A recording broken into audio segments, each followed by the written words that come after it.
Hi, இதுல இன்னொரு colour, இதோ இந்த மெரூன்ங்க. இதை நான் பிரிச்சு காமிக்கிறேன். சூப்பரா இருக்கு பாருங்க நம்ம மாடலுக்கு. இது சரியான தாபு காட்டன் அண்ட் இதுல வந்து சூப்பரான பேட்ச் ஒர்க் வித் எம்ப்ராய்டரி இருக்கு அண்ட் உங்களுக்கு ஒவ்வொன்றுலயும் மிரர் ஒர்க் இருக்கு. இந்த துப்பட்டா பாருங்க, ஒரு ஃபுல் சைஸ் நமாசி துப்பட்டா. இது ஆக்சுவலா நார்மல் சின்ன துப்பட்டா இல்ல, நம்ம நமாஸ் பண்ற அளவுக்கு உள்ள பெரிய துப்பட்டா. அண்ட் அதோட ஹேண்ட் பிளாக் பிரிண்ட் பாருங்க, அதே பேட்டர்ன்ல ரொம்பவே எலகண்டா இருக்கு. நீங்க ஆபீஸ் வேர் அந்த மாதிரிலாம் பாக்குறீங்கன்னா சரியான எலகண்டான பீஸ், மிஸ் பண்ணிடாதீங்க. தாபு காட்டன். இன்னொரு கலர் நான் இப்போ ஓபன் பண்ணி காமிக்கிறேன்.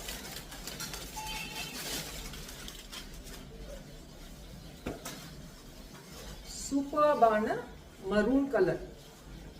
நெக்ஸ்ட் இந்த மாடல் அதை போட்டுட்டு வருவாங்க பாருங்க, அதுவும் அட்டகாசமா இருக்கும். இதுக்கும் இதே மாதிரி ஒரு கிரீம் கலர் பேட்ச் ஒர்க், நல்ல ஒரு பேரலல் பேண்ட்ஸ்ங்க. ஸ்டாண்டர்டான பேரலல் பேண்ட்ஸ், பலாசோ பேண்ட்ஸ் மாதிரி. ஏன்னா இப்போதைக்கு இதுதான் ரொம்ப கம்ஃபர்டபுள் நம்ம சம்மருக்கு. ஸோ இந்த மாதிரி ஒரு பலாசோ பேண்ட் அண்ட் துப்பட்டா வந்து அதே மாதிரி ஃபுல் சைஸ் துப்பட்டா வரும். ஃபுல் சைஸ் துப்பட்டா மிஸ் பண்ணிடாதீங்க. பெஸ்ட் பிரைஸ்ல அவைலபிளா இருக்கு. இப்போ நெக்ஸ்ட்